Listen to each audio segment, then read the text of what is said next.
প্রচুর ঠান্ডা পড়েছে আর আমি আছি কালী পুজোর উপাস। আমাদের এখানে বড় কালী মন্দিরে পূজা হয়, তো মানুষের ছিল সেই জন্য উপাস আছি।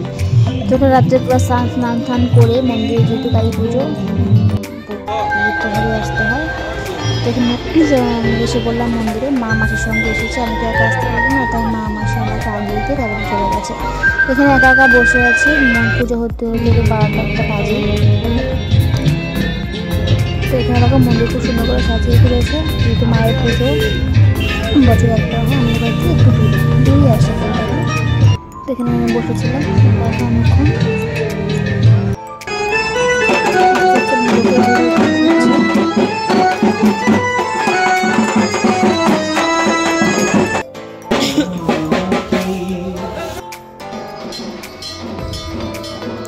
তারপরে একটু পরে এসে আমার বন্ধু ইন্দ্রজিৎ, ওর সঙ্গে তো বসে গল্প করলাম। তারপরে পুজো পুরো আরম্ভ হয়ে গেছে। এখন 12টা পার হয়ে গেছে, বসতে বসতে 1টার সময় ব্রাহ্মণ পুজোতে বসেছে।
পুজো অর্ধেক হলো, এখন যজ্ঞ হবে, তারপর অঞ্জলি হবে।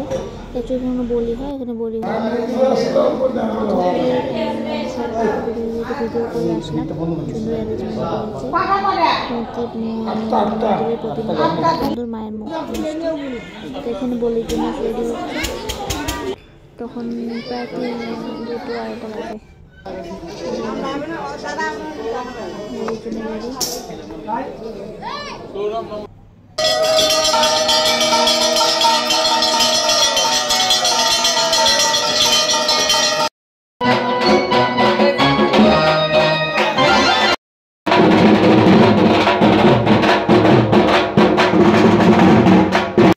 এখানে বলি দেওয়া কমপ্লিট হয়ে গেছে, এখন যজ্ঞ হবে।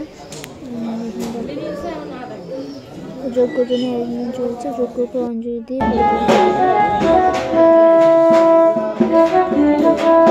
তো এখানে সবাই অঞ্জলি সঞ্জলি দিচ্ছিল, আমি দিলাম সঙ্গে। তো অঞ্জলি দেওয়া তো এখানে সবাই চন্দ্রদেব দিচ্ছিল। তো তারপর সবার সঙ্গে সকাল ভোর হয়েছিল, দেখো আলো হয়ে গেছে। এখানে দেখো দেখতে পাচ্ছ আরও প্রায় হতে সূর্য উঠতে উঠতে অন্ধকার সেরে আরও আলো হয়ে গেছিলো প্রায়। তো এখন উপাস তো ছিলাম, কিছু খাইনি, তো ঠাকুরের প্রসাদ দিয়ে ওটা ভাঙবো, সেই জন্য সবাই বসে পড়লাম খিচুড়ি খাওয়ার জন্য।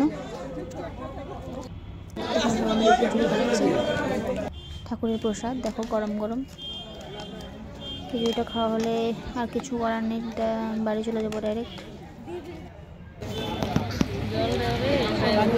সঙ্গে। তারপর এখন বাড়ি চলে যাচ্ছি, আর কিছু করার নেই, শরীরটা খুব টায়ার্ড, সারাটা রাত জাগা থাকা হয়েছে। তো ভিডিওটা আমি এখানে শেষ করে দিলাম। সবাই ভালো করে সুস্থ থাকো, বাই বাই।